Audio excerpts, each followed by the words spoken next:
Assalamualaikum warahmatullahi wabarakatuh. Saya Nina Manarosana, Dr. Menkes, saat ini diberi amanah sebagai Direktur Rumah Sakit Khusus Ibu dan Anak Kota Bandung. Alhamdulillah pada kesempatan ini kami diberi kesempatan untuk memaparkan program-program apa saja yang ada di RSKIA tahun ini ya. Untuk tahun ini kita punya beberapa program yang insya Allah tujuan utamanya adalah untuk memberikan pelayanan kesehatan kepada masyarakat dengan fokus kepada patient safety atau keselamatan pasien.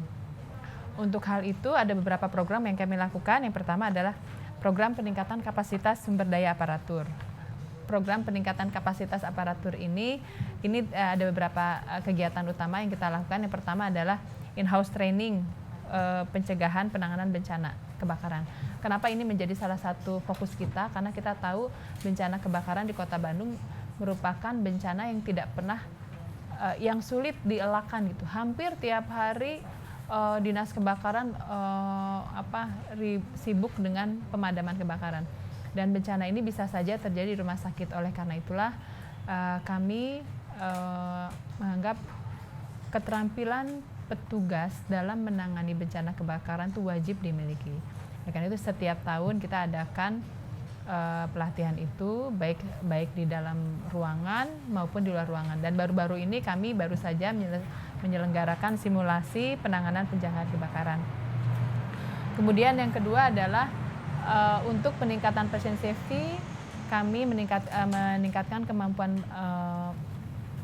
pegawai dengan meningkatkan melalui pelatihan-pelatihan yang berkaitan dengan pencegahan dan pengendalian infeksi. Waalaikumsalam. Kemudian yang lainnya adalah pelatihan keprofesian bagi tenaga kesehatan. Kita tahu sekarang tuntutan dari kemajuan teknologi itu menuntut kemampuan yang luar biasa. Sehingga kami salah satu contoh pelatihannya adalah dengan melakukan peningkatan kemampuan penggunaan USG, penggunaan laparoskopi. Laparoskopi itu nanti ke depannya yang akan dikembangkan di Rumah Sakit Ibu dan Anak Kota Bandung ini adalah kalau kita mengoperasi tidak dibuka langsung itu, kecuali untuk seksio ya. Seksio kita pasti dibuka perut langsung. Kalau nanti hanya untuk misalnya untuk pemasangan IUD, kita hanya cukup memberi luka 1 cm, kemudian kita langsung masukkan alatnya. Itu insya Allah kedepannya seperti itu. Untuk itu maka kita tingkatkan kemampuan dokter-dokter kita melalui peningkatan penggunaan laparoskopi. Selanjutnya kita juga meningkatkan kemampuan staf melalui hypnobreathing. Nanti kedepannya kita akan mengembangkan bagaimana melahirkan dengan tanpa rasa sakit. Kedepannya kita akan seperti itu. Yang kita akan melakukan pelatihan-pelatihan bagi staf rumah sakit ibu dan anak khususnya yang menangani langsung ibu yang akan melahirkan itu dengan hypnobreathing. Jadi nanti bagaimana mempengaruhi ibu hamil supaya mengalihkan rasa sakitnya ke yang lain. Nah rencananya insya Allah akan seperti itu. Kemudian program yang lainnya adalah program promosi kesehatan dan pemberdayaan masyarakat. Ini kita semua program-program yang akan kita lakukan adalah yang kita lakukan saat ini adalah program-program untuk mendukung relokasi rumah sakit. Nah, yang sekarang program promosi kesehatan yang kita kembangkan juga itu. Jadi kita pengembangan media promosi dan informasi sadar sehat.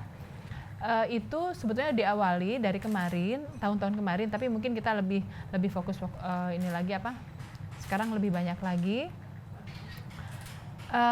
Untuk menunjang program promosi kesehatan ini kita sudah melakukan lomba desain logo RSKIA. Jadi kita sudah melakukan lomba desain RSKIA dan kita nanti akan diperwalkan, kita ajukan dulu dengan perwal, baru setelah itu kita resmi sebagai logo RSKIA. Dan itu baru selesai lombanya. Juga lomba desain kartu pasien itu juga sudah selesai dan kita dilombakan melalui kita umumkan melalui internet ya. Dan alhamdulillah itu pesertanya tuh sampai berapa? 800-an ya? Total 300 sekian dengan pesertanya 300-an, cuman karyanya sampai 700, tapi pesertanya sekitar 300-an itu berasal dari seluruh penjuru Indonesia. karena kita lombanya melalui internet, pengiriman media juga melalui internet, dan itu udah selesai. Insya Allah sekarang menuju tinggal dalam proses pengajuan untuk diperwalkan resmi sebagai logo RSKIA. Kemudian program yang lain adalah kita program standarisasi pelayanan kesehatan. Saat ini kita sedang menyusun program IT SIM-RS, Sistem Informasi Rumah Sakit, yang sedikit demi sedikit. Kita memang sengaja pembuatan SIM-RS ini kita tidak membeli, tapi kita membangun sendiri. Karena membangun sendiri, jadi programnya memang jadi lama. Berbeda kalau kita membeli jadi ke pihak ketiga, itu pasti akan lebih cepat. Hanya saja khawatir nanti ketika implementasinya jadi masalah, jadi kita bangun sedikit demi sedikit. Supaya nanti ketika kita pindah ke lokasi yang baru, kita akan sudah punya sistem informasi yang sudah memadai. Yang lain, standarisasi yang lainnya adalah kita bekerja sama dengan Dinas Kesehatan untuk menerapkan sistem penanggulangan gawat darurat terpadu. Jadi SPGDT dengan call center 119, kita siap bersatu dengan semua rumah sakit Kota Bandung, dengan koordinasi dengan Dinas Kesehatan Kota Bandung. Kemudian program yang lainnya adalah kita kegiatan akreditasi rumah sakit sesuai dengan tuntutan Undang-Undang Rumah Sakit nomor 44 tahun 2009. Seluruh rumah sakit di Indonesia harus terstandarisasi sesuai dengan standar internasional. Maka itu yang kita lakukan saat ini. Insya Allah bulan ini kami akan dinilai apakah sesudah memenuhi syarat atau tidak.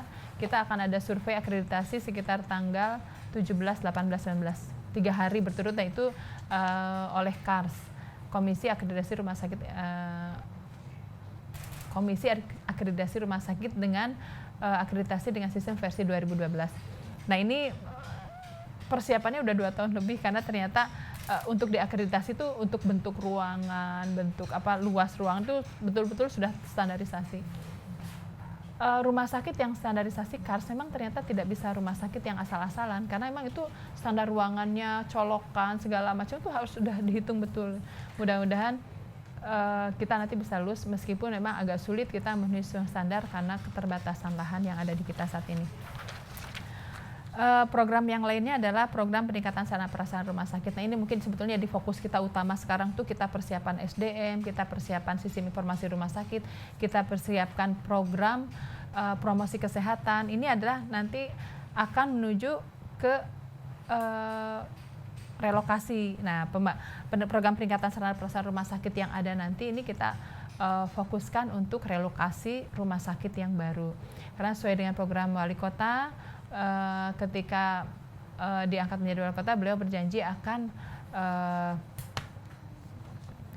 membangun rumah sakit baru, 2 rumah sakit baru, dan kebetulan RSKIA dikembangkan di lokasi yang baru, nanti ada rumah sakit yang juga seperti itu. Nah, saat ini kita sudah pengadaan tanah sudah selesai, masih dalam proses pembayaran, tapi lokasi segala macam sudah selesai. Mudah-mudahan akan segera lelang DED, master plan, dan AMDAL akan segera dilakukan. Di lahan yang baru nanti, sesuai dengan grand design fisik yang sudah ada saat ini, itu nanti akan dibangun di atas tanah 7.000 meter persegi, kurang lebih 7.000 lebih.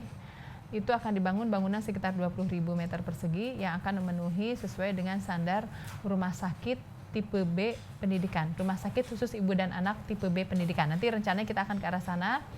Mudah-mudahan nanti itu bisa terrealisasi. Untuk menunjang itu juga, saat ini kita mengadakan kegiatan pengadaan alat kesehatan, di mana di sana kita tingkatkan adanya sarana ICU, NICU sesuai dengan standar rumah sakit ibu dan anak tipe B. Nah, ini suatu hal yang cukup effortnya cukup besar, karena NICU dan ICU itu dibutuhkan peralatan dan ini masing-masing, silahkan. Dibutuhkan bukan hanya sarana prasarana, tapi memang keterampilan yang luar biasa. Nah, untuk itu kami setiap tahun kita menyekolahkan staf 3 bulan biasanya kita, karena NICU itu memang tempatnya di Jakarta, biasanya kita sekolahkan staf magang di Jakarta di Perina Jakarta di RSCM selama 3 bulan, nanti kemudian gantian tiap tahun. Itu yang kami lakukan untuk meningkatkan kemampuan staf. Jadi nanti ketika saat ini sudah dimulai ada NICU. NICU di rumah sakit sudah mulai, meskipun belum belum semuanya memenuhi persyaratan, tapi kita sudah sedikit demi sedikit kita memulai dengan beberapa tempat tidur buat bayi, dan itu selalu penuh. Memang saat ini Kota Bandung sangat membutuhkan NICU itu. Jadi sehingga itu menjadi salah satu program yang kita adakan tahun ini. Kemudian yang lainnya lagi adalah untuk peningkatan sarana prasarana, kita pengadaan mobil ambulans baru. Karena memang sebuah rumah sakit itu sulit kalau hanya satu ya. Kita harus minimal 2 rumah sakit, minimal 2 ambulan yang kondisinya layak pakai gitu. Jadi kita pengadaan tahun ini, dan itu sudah selesai tahun kemarin. Kemudian kita selanjutnya adalah program peningkatan keselamatan ibu melahirkan dan anak. Ini mungkin fokus utama dari kegiatan kita, adanya Rumah Sakit Khusus Ibu dan Anak Kota Bandung, tapi karena kita rumah sakit pemerintah mungkin ya, jadi kita memang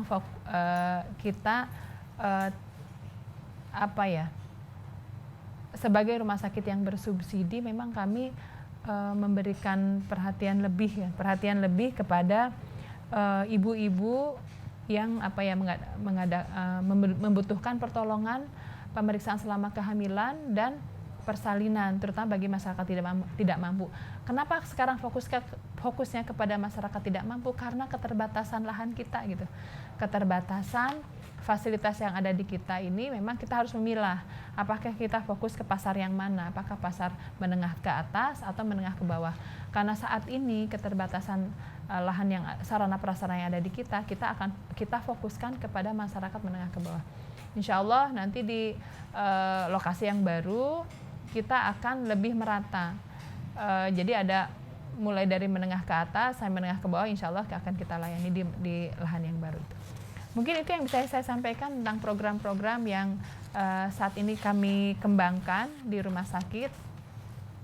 Intinya adalah kita sedang mempersiapkan diri untuk mengisi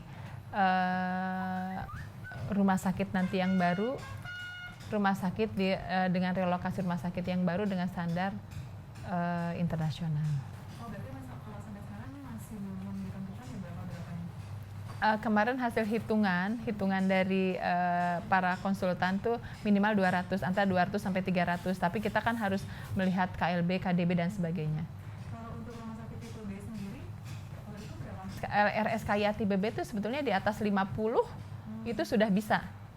Jadi kalau melihat dari sarana prasarana ya, kalau rumah sakit umum kan minimal 150. Kalau rumah sakit khusus itu minimal 51 sudah bisa masuk tipe B. Ada peraturan Menteri Kesehatan yang mengatur kelas A, B, C, D. Nah, itu dikaitkan dengan sarana prasarana disediakan oleh rumah sakit itu. Jadi mulai dari SDM, terutama SDM, kemudian sarana prasarana itu ada standarnya yang cukup lumayan signifikan. Tapi memang perbedaan antara rumah sakit khusus dengan rumah sakit umum itu sangat berbeda sekali. Terima kasih Bapak Ibu sekalian yang sudah hadir di sini. Mudah-mudahan informasi yang kami berikan bisa memberikan pencerahan buat semua dan bisa tahu apa program apa yang sedang dilakukan oleh pemerintah Kota Bandung melalui Rumah Sakit Khusus Ibu dan Anak. Mohon maaf apabila ada kesalahan. Sekali lagi terima kasih buat semuanya. Assalamualaikum warahmatullahi wabarakatuh. Waalaikumsalam. Sip. Dah ya? Dah. Mohon Bu. Mohon Bu. Terima kasih.